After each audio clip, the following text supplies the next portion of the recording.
Presença, oferecimento Vista Azul Hotel, a Europa pertinho de você. E Med Senior, plano de saúde para bem envelhecer. A presença hoje é a do psiquiatra Juvino Araújo, com quem a gente vai conversar agora. Prazer em tê-lo aqui, Juvino. Todo meu. Você já esteve aqui uma vez, há muito tempo, as pessoas reclamaram, pedindo mais conversa com você. Tá. Eu falo assim com elas, nada que substitua uma consulta. E vai ser generoso nos toques, mas nada que substitua uma consulta. Tá certo, é claro. E vendo você que eu me lembro de uma frase que eu não sei se era veia poética, não era só poesia, mas tinha uma música do Caetano Veloso que falava que de perto ninguém é normal. A psiquiatria confirma isso? Com certeza, porque existe várias formas de se enxergar um paciente. E quando eu falo paciente, eu posso falar paciente de psiquiatria ou de outras especialidades médicas, né? E na realidade o médico, ele é um profissional graduado, treinado tecnicamente para diagnosticar patologias, né, em si. Mas na psiquiatria é preciso que haja uma diferença, até porque, como você colocou, quem é realmente normal? Quer dizer, o normal é o imperfeito. A gente pode fazer essa afirmação que cabe muito bem dentro da psiquiatria. Ou seja, o normal, ele é imperfeito. Então, é por aí, né, que a gente pode dar razão ao Caetano Veloso. Então, eu tento traduzir para a minha teologia pessoal, tipo, cada pessoa um mundo, né? Vai entender as leis que o regem. Agora, onde começa uma reação emocional normal e onde começa um transtorno psiquiátrico? Olha, dentro da classificação, você tem critérios que são muito rígidos, né? Então, para você classificar uma pessoa como sendo portadora de transtorno de pânico, existe livros de classificação, um mundial chamado Classificação Internacional de Doenças, o famoso CID, e tem um livro de classificação americano chamado DSM. Eles colocam assim, para o transtorno de pânico, eles colocam 10 manifestações. Se a pessoa preencher 5 dessas manifestações, pode ser diagnosticado. Isso é uma coisa muito rígida e não individualiza aquela pessoa, né? Até porque os próprios americanos, eles têm um conceito de funcionalidade que eu gosto muito. Não gosto muito da abordagem que se faz na medicina americana, onde tudo tem a ver com o monetário, o pecuniário, ou seja, até a doença. O indivíduo, ele tem um prejuízo pessoal, ele é um prejuízo para o Estado, ele é um prejuízo para a comunidade, prejuízo pecuniário. Isso é muito ruim, desumaniza a medicina. Mas essa classificação de funcionalidade, isso é interessante, porque você pode ter uma pessoa que é portadora efetivamente de uma doença que seja grave, mas que está funcionando bem, e outras que têm uma bobeirinha, uma coisinha que quase que a gente não dá importância, mas que tem um grande prejuízo afetivo, social, laboral e até para a saúde física a partir da doença mental. Então, tá, entendi. Então você fecha com esse critério que eu ia te perguntar aí sobre a funcionalidade. Às vezes a pessoa pode ter um diagnóstico, mas não interferir na sua atividade. Com certeza, eu tive um paciente que ele agora aposentou, porque ele tinha um diagnóstico de esquizofrenia, ele era um esquizofrênico, mas funcionário público estadual, ele nunca quis se aposentar por invalidez. Ele esperou dar o tempo de contribuição, trabalhou 35 anos para o governo do estado e era esquizofrênico. A gente teve que fazer algumas sugestões de alocação, ele passou a trabalhar num setor que era de almoxarifado, uma coisa onde ele se sentia um pouco mais à vontade, mas esquizofrenia é tida como uma doença mais grave dentro da psiquiatria e ele funcionava bem, ou seja, a gente não pode tomar o diagnóstico como um critério único. De qualquer maneira, então, tristeza, ansiedade, medo, luto, insônia, agressividade, há parâmetros que definem até que ponto isso é patológico ou não. Com certeza, até porque os nomes não definem muito bem as coisas. As pessoas chegam no consultório e falam assim, doutor, eu tive um surto na semana passada. O que se entende por surto, né? Às vezes esse surto que ela está falando pode ser realmente aquilo que eu chamo de surto, que é uma manifestação psicótica, mas pode ser uma crise de ansiedade, ou pode ser uma onda depressiva, né? E às vezes pode vir sem motivo, ou pode vir com algum motivo, algum choque, alguma coisa, um evento de vida que fez a pessoa apresentar uma reação humana.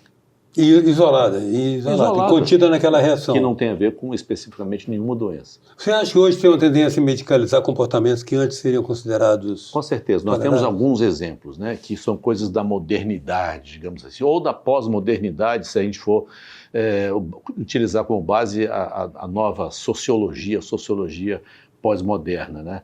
Que são o déficit de atenção, o chamado TDAH, e o TEA, que é o transtorno do espectro autista. Agora todo mundo virou autista. Impressionante, impressionante. E aí classifica, inclusive, como o autista de grau de suporte 1, né? Praticamente todo mundo está tendo isso, até porque tem um benefício legal de proteção, isenção de IPI para poder comprar um carro, ou outros benefícios que não são tão justos assim.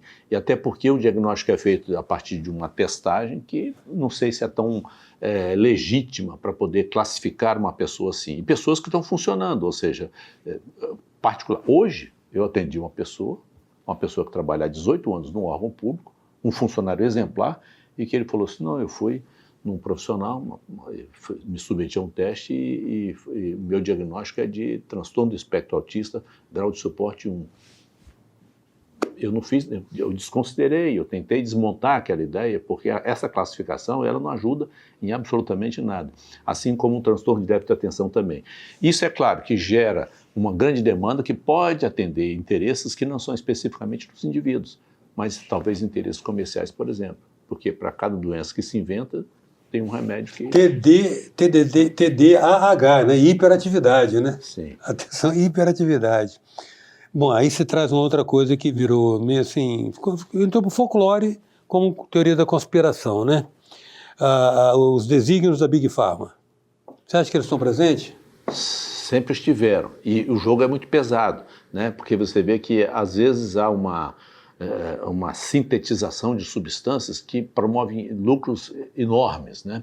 A gente tem um histórico mais ou menos recente do Viagra, que é uma medicação fabricada por talvez o maior laboratório do mundo, Pfizer, e que o Viagra ele foi uma explosão, uma receita fenomenal. E agora, mais recentemente, do Ozempic, que é uma caneta que foi inventada para diabéticos, mas que virou um instrumento para emagrecimento, produzido na Noruega, pois é, com uma receita que praticamente duplicou o PIB do país inteiro, né, pelo sucesso mundial. É claro que isso aí tem toda uma operação comercial de influências, de lobbies, que massacra todo um mercado, e onde o último interesse da fila é do próprio paciente. Integridade. Nós estamos falando de cliente, não de paciente. É isso aí, consumidor. Consumidor. Você falou do Ozempic e tem agora esse desdobramento de hepatite, né?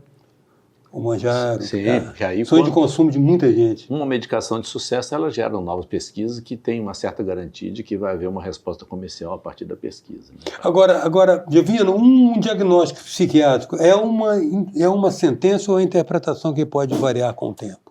A gente tem uma noção a respeito de que setor da vida da pessoa está inserido um problema que aparece como um adoecimento. Então, há manifestações que a gente pode dizer com muita certeza que são constitucionais, como se fosse da pessoa. É assim. Idiosincrático. É assim. E outras que são reativas a um momento, a um ambiente, a uma situação. De contexto, né? Então, eu tenho uma herança de ser calvo. Eu posso fazer um implante, mas eu sou um calvo implantado com cabelo, eu posso, né? Eu acho melhor botar um boné. Mas eu não vou mudar a minha constituição. Essa constituição pode aparecer na psiquiatria também. Né? Há doenças psiquiátricas que são manifestamente de uma herança pessoal, tipo o transtorno obsessivo-compulsivo. Ali tem uma característica.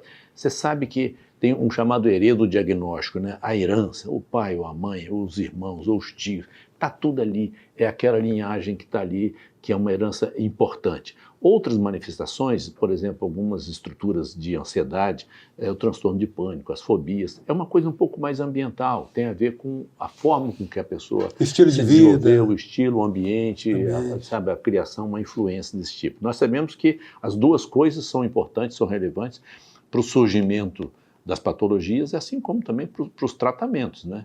Então, as pessoas têm medo de ir no psiquiatra e ficar dependente do remédio. Mas se um psiquiatra descobre uma doença que é constitucional, que está atrapalhando a vida da pessoa, que vai aliviar, aí eu posso comparar isso a uma hipertensão que aparece na pessoa e que a pessoa tem que tomar um remédio para a vida toda, ou um diabetes que vai ter que tomar um remédio para o resto da vida. E às vezes uma medicação simples, tranquila, de boa adaptação orgânica, melhora demais a qualidade da vida da pessoa, e isso tem importância eu convencer a pessoa de que não há risco naquilo, que é tranquilo, que é fácil, que ela vai ter uma vida um pouco mais leve. No seu campo de conhecimento, então, digamos assim, há um reconhecimento da prevalência da epigenética, não só necessariamente como, assim, digamos que, não contestando, mas complementando o que poderia ser só um determinismo genético. Sim, a gente pode viver, não há nenhuma dúvida, principalmente em época de transformações sociais e culturais, como nós estamos vivendo nesse momento, digamos, em poucas décadas, 20, 30 anos, mudanças tão importantes que acabam influenciando a geração de mais transtornos, né? Quando eu comecei a trabalhar, quando eu me formei, se usasse o termo síndrome de burnout, eu não sabia o que era, porque não existia nenhum nome, né? Isso é uma coisa que existe agora, né? Talvez exista não nesse contexto de que a pessoa trabalha num ambiente insalubre, que o patrão... Não é antiga estafa não, Jovino? Pode ser, mas existe uma interpretação sociológica. Tem um filósofo sul-coreano que dá aula em Berlim, Byung-Chul Han. Ele coloca que hoje existe uma pressão que não é mais de fora para dentro, porque Michel Foucault, na década de 60, ele escreveu um livro chamado Vigiar e Punir, né? O controle. Relatando o controle do poder sobre o indivíduo. Uhum. E hoje vivemos com muito mais liberdade. Byung-Chul Han, ele coloca que esse controle ele é interno, a pessoa tem uma demanda interior e ela se sente compelida a ter um desempenho que nunca ela atinge. Há uma perfeição que não existe, porque somos imperfeitos. E essa pressão interna, ela pode ser geradora da síndrome de burnout, assim como geradora também de depressão, né, e outros transtornos de ansiedade. Ou transtorno até de atenção. Então, o ambiente ele tem uma influência que é relevante e você citou a epigenética, ou seja, parece que há um risco da gente transmitir geneticamente algo que nós adquirimos durante o percurso da nossa própria vida. Não foi herdado. Irônico isso. Nós como geradores de patologia, né? A presença hoje é do psiquiatra Jovino Araújo. A gente volta já. Venha viver momentos inesquecíveis no Vista Azul Hotel, nas Montanhas Capixabas. Resort com piscinas interna e externa, quadras e tênis, jacuzzi, suítes amplas e confortáveis, lounge com lareira e um mirante com vista para a Pedra Azul. Vista Azul Hotel, a Europa pertinho de você. Voltamos com presença, oferecimento Vista Azul Hotel, a Europa pertinho de você, e Med Senior, plano de saúde para bem envelhecer. Voltamos com a presença do psiquiatra Jovino Araújo. Jovino, você mencionou aí alguns transtornos, quais que são os mais frequentes, quais que estão mais corriqueiros na atualidade, em função até do lifestyle? Pois é, eu sempre imaginei que a gente vai no dentista quando o dente dói.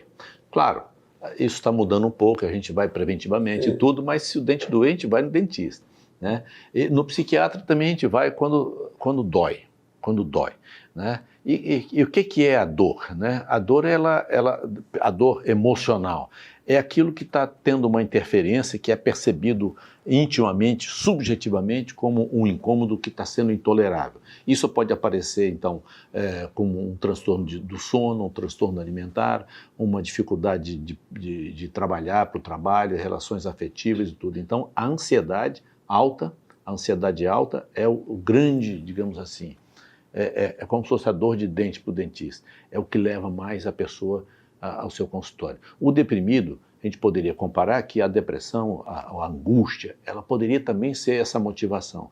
Mas o deprimido, ele é meio descrente de tudo, inclusive da própria recuperação. Então ele demanda pouco, ele geralmente é levado ao psiquiatra, né? Quem vai mais espontaneamente, porque não suporta aquela dor emocional, é o ansioso, ou seja, os transtornos de ansiedade. A chamada ideação suicida, ela é, digamos assim, compulsória, ela é automática em relação à depressão? Não necessariamente, né? Porque a tristeza, que não é depressão, é reativa a uma perda ou a uma ruptura de relacionamento, ela pode gerar um momento de um impulso suicida também. Então, a gente não pode dizer que é depressão. A maior parte das pessoas que se suicidam, elas têm um diagnóstico psiquiátrico muito claro, né? A maior parte tem uma depressão bipolar, que é a depressão muito profunda, que ela é avassaladora, né? Mas existem outros problemas, né, que acabam levando a pessoa ao suicídio, né?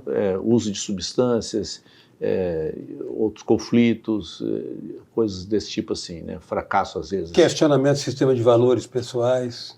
Ou até demandas que relacionadas a um momento de vida, como um fracasso econômico, alguma coisa desse tipo assim. Divino, não é um mero jogo, mas se o planeta ficasse reduzido a 100 pessoas, quantos que seriam o quê? Tipo assim, quantos esquizofrênicos, quantos... Existem estatísticas que são citadas como prevalência, né? Prevalência, assim, quantos por cento de uma determinada... né? Então, a esquizofrenia, que é uma doença gravíssima, né? Ela é tida como 1% da população tem esquizofrenia, né? O transtorno bipolar, quando eu me graduei, que isso foi em 1979, era tido como algo parecido com a esquizofrenia. Mas teve a Kiskel, um inglês, que no ano 2000, ele emitiu um conceito revolucionário, dizendo que havia muita coisa parecida com o transtorno bipolar, mas que não poderia ser classificado exatamente como o transtorno bipolar típico. Então ele criou o conceito de leque bipolar, espectro bipolar. Transtorno bipolar tipo 2, tipo 3, tipo 4, tipo 5. Então isso expandiu para aproximadamente uma coisa que ultrapassa 10% da população tendo alguma manifestação que a gente pode chamar de transtorno do espectro bipolar. Você está vendo aí, né? Fobias. Durante o curso da vida, aproximadamente 20% da população, entre 18% e 20% de todas as pessoas vivem umas circunstâncias que nós poderíamos classificar como depressão. Então, se a gente somar uma coisa com outra, a gente pode chegar aí a alguma coisa perto de 80% da população como podendo ser classificado com alguma patologia psiquiátrica. De cada 10 pessoas, 8 não são normais. Ou seja, como diz Caetano, né? Olhando de perto. Você acha que a renomeação, a mudança de nomenclatura ajudou em quê? Antigamente falava era diagnóstico maníaco depressivo, agora virou transtorno bipolar, né? Era o maníaco depressivo, obsessivo compulsivo, que era psicose obsessiva compulsiva. Era para ter só ajudado, né? A primeira classificação internacional de doença, o CID-1, atualmente nós estamos no CID-11, né? O CID-1, que foi em 1959, existiam descritas 10 doenças psiquiátricas. Hoje, existem 100 doenças descritas. Não apareceram essas doenças, foram descritas. Essa descrição ajuda muito no entendimento, você enxerga melhor e pode então abordar melhor. Eu trabalhei na década de 80 na APAE de Vitória, trabalhei 9 anos na APAE de Vitória. E lá a gente lidava com pessoas com uma dificuldade mais específica, mas além dos síndrome de Down, existiam também pessoas com paralisia cerebral e os autistas. Só que não existia esse nome. Na década de 80 não se conhecia. A gente chamava de psicose infantil, a gente chamava de disfunção cerebral mínima, era um outro nome. Hoje, o conhecimento nos permite fazer uma abordagem que é muito mais técnica, e isso vem da classificação, da denominação. É claro que isso também acaba sendo aproveitado pelo grande investimento da indústria farmacêutica que tem medicamentos que na minha área, né, tem uma medicação para esquizofrenia que custa R$7.000. R$7.000 mensais. Então, Você vê que é um investimento que talvez valha a pena, porque é um remédio muito caro, né? Então, inclusive que os antigos medicamentos estão saindo. O Rivotril, um remédio que, entre os mais vendidos do Brasil, parou de fabricar, né? Porque custava barato e talvez, provavelmente, dava dando pouco lucro para a indústria, né? Então, para de fabricar. Tem algumas cópias e tudo, e tem medicamentos que param para sempre, né? Eu fico amedrontado, porque o Aldol, que é uma medicação vendida desde a década de 50, é um remédio muito barato, quer dizer, um Aldol, a caixinha simples, custa pouco mais do que R$10 uma caixa. Ele é para transtornos psicóticos. Esse outro que eu citei, de R$7.000, também é para transtorno psicótico, ou seja, olha a diferença de valores. Então tem um grande interesse econômico, né?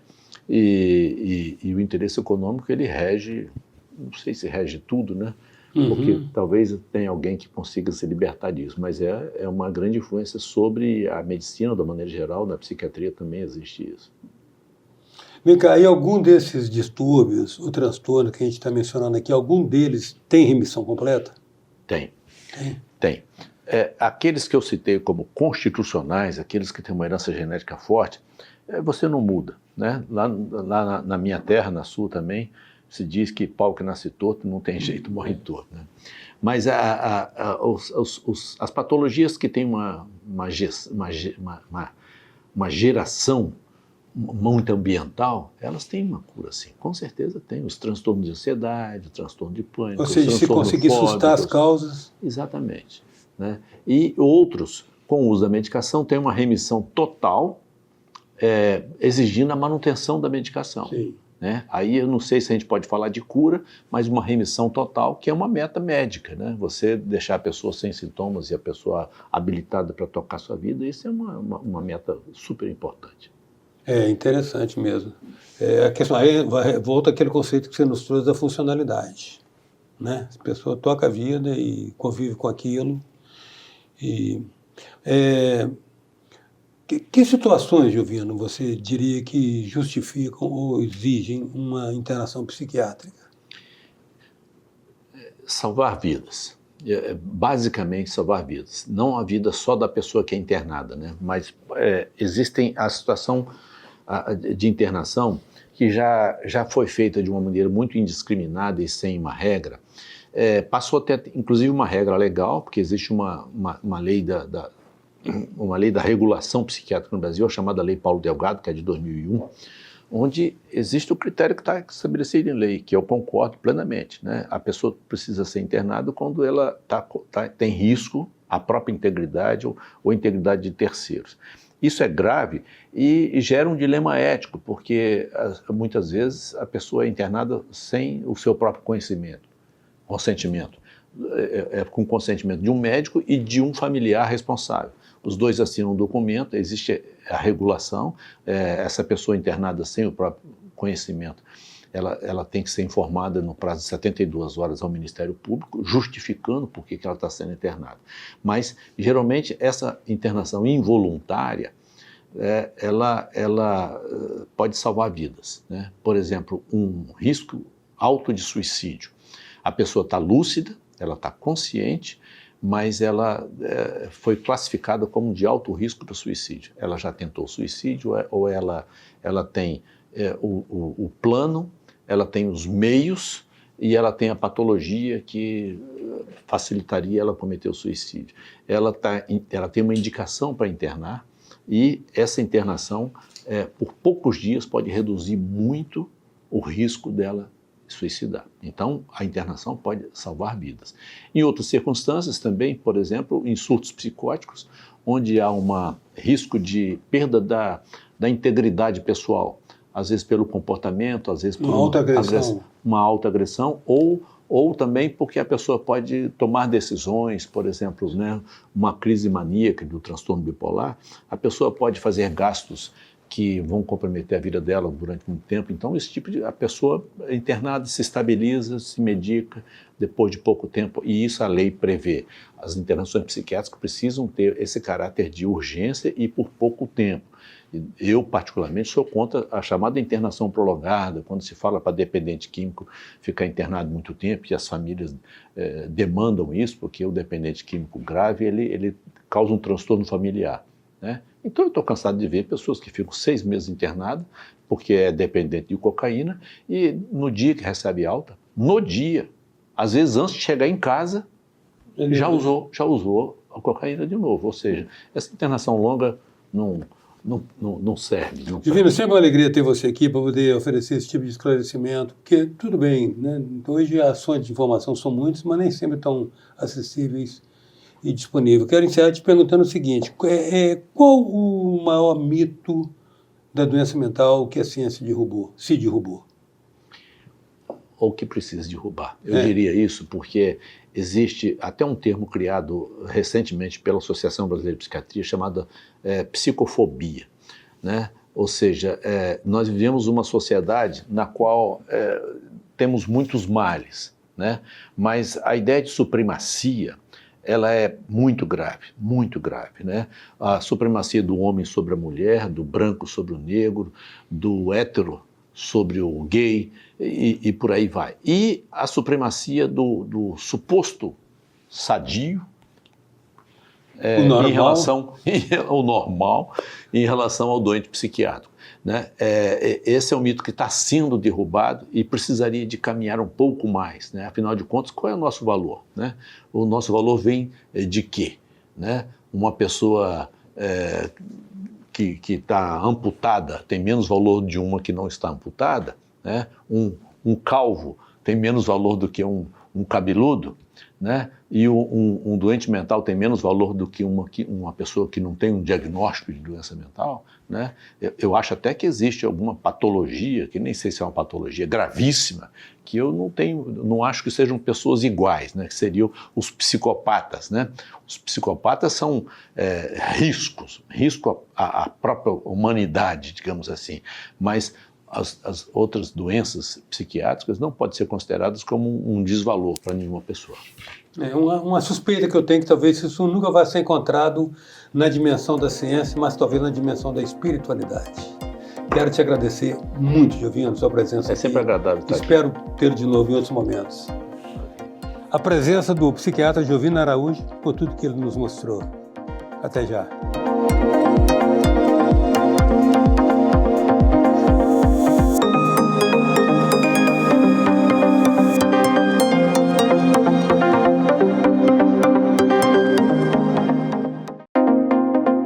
Presença, oferecimento Vista Azul Hotel, a Europa pertinho de você. E Med Senior, plano de saúde para bem envelhecer. Venha viver momentos inesquecíveis no Vista Azul Hotel, nas Montanhas Capixabas. Resort com piscinas interna e externa, quadras e tênis, jacuzzi, suítes amplas e confortáveis, lounge com lareira e um mirante com vista para a Pedra Azul. Vista Azul Hotel, a Europa pertinho de você.